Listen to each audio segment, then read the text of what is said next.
जो खुद को भगवान कहता हो, जो खुद को महान कहता हो, महान बनने के लिए लाखों करोड़ों रुपया खर्च करता हो, इवेंट करता हो, उसी भगवान के हाथों नरसंहार हो जाए, लोगों का कत्लेआम हो जाए, ये कैसा भगवान है?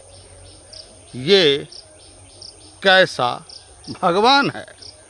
सोच सकते हैं। आज भगवान के हाथों सैकड़ों लोगों ने अपने प्राण गंवा दिए, प्राण पखेरु हो गए उनके।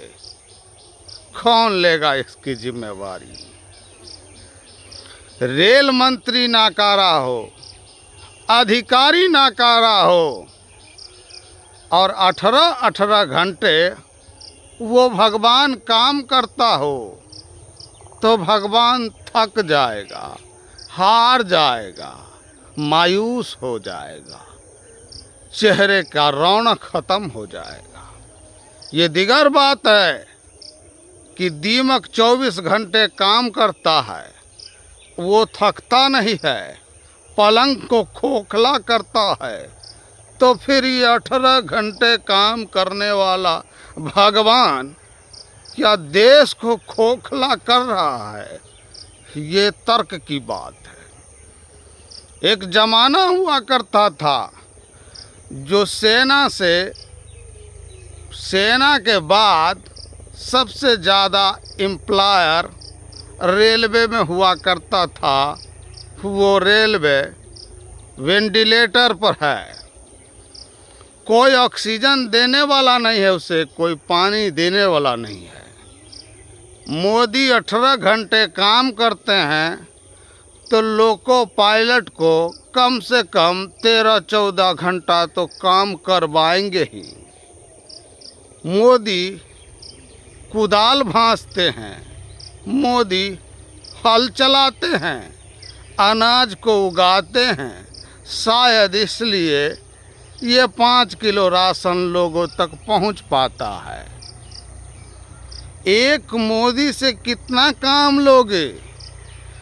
वो रेल मंत्री का काम करते हैं, गृह मंत्री का काम करते हैं, कभी कर्नल बनकर बॉर्डर पर तैनात हो जाते हैं, तो कभी सर्जिकल स्ट्राइक के जरिए पाकिस्तान के आतंकी कैंप को ध्वस्त करते हैं। एक भगवान पर अगर इतना काम डाल दिया जाए तो फिर गलतियां तो उस भगवान से होगी ही होगी। देवराज इंद्र अकेले नहीं थे, हवा के देवता पवन देव, अग्नि देव, पता नहीं कौन कौन देव और देवताओं के गुरु बृहस्पति थे, लेकिन इनका तो कोई गुरु भी नहीं है, ये खुद विश्व गुरु है। ऐसे भगवान, ऐसे महान लोगों से क्या उम्मीद कर सकते हैं आप?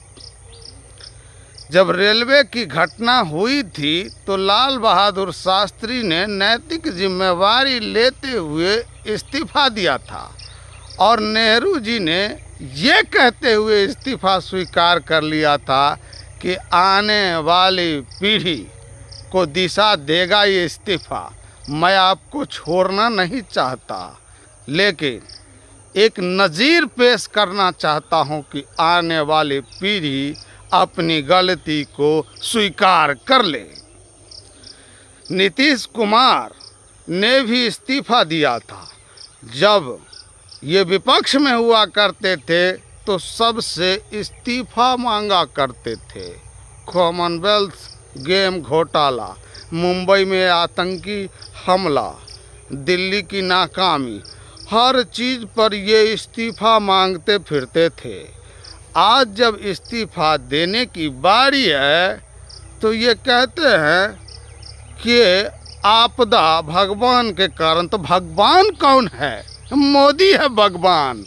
गलती आखिर उन्हीं की तो हुई। ये मानने को क्यों तैयार नहीं हो? अगर भगवान के कारण ये हादसा हुआ तो भगवान मोदी है।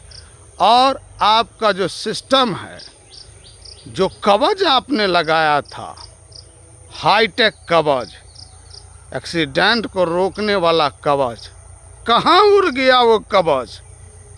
कहाँ चला गया वो कवच जिसके बारे में गोदी मीडिया चीख चीख कर चिल्ला चिल्ला कर कह रहा था? 1 आना का मुर्गी और 9 आना का मसाला वाला समीकरण ये बनाते हैं, खर्च करते हैं 1000-2000 और नाम गिनाते हैं अरबों खरबों का। इवेंट पे खर्च होता है, पार्टी दफ्तर बनाने पे खर्च होता है, मोदी के रैली में खर्च होता है, चुनाव पर हजारों करोड़ों रुपया खर्च होता है। देश के जनता के नाम पर इसकी नानी मर जाती है कि ये है भगवान का चाल चरित्र। गिरिराज कहते हैं नीतीश कुमार के लिए कि ताली सरदार की तो गाली भी सरदार की। नागपुर में इवेंट करना होता है तो ये छत्तीसगढ़ का रेल उठाकर वंदे भारत नागपुर ले जाते हैं, बिलासपुर का रेल, और उद्घाटन कर देते हैं। ये जो लोगों की मौत हुई है, जो निर्मम हत्या इन्होंने की है, वहाँ भी अश्विनी वैष्णव जो गए हैं वो इवेंट करने गए हैं। मोदी जो वहाँ गए हैं वो इवेंट करने गए हैं। क्योंकि गुजरात में जब मोरबी का हादसा हुआ था, काफ़ी छीछा लेदर हुआ था, मोदी वहाँ 2 दिन बाद पहुँचे थे। इसलिए अब मौत पे भी राजनीति करने के लिए ये भगवान वहाँ पहुँच गए हैं। सावधान रहिए ऐसे भगवानों से, सावधान रहिए ऐसे सिस्टमों से जो आपको मौत के मुंह में धकेलता हो। ये कंपैरिजन करते हैं कि उसने हमारे 28 फौजी को मारा तो हमने चीन के 45 फौजी मार दिए। पाकिस्तान ने हमारे 20 फौजी को मारा तो हमने 50 फौजी मार दिए। लेकिन वो 28 फौजी, वो 20 फौजी, इनके मरने की जिम्मेदारी कौन लेगा? क्या ऐसे भगवानों से आप संतुष्ट हैं? क्या ऐसे भगवानों के साथ आप बने रहना चाहते हैं? या फिर 2024 के चुनाव में ऐसे नटवर लाल को गद्दी से कान पकड़कर उतारने की क्या नैतिक जिम्मेदारी आपकी नहीं है? बहुत बहुत शुक्रिया।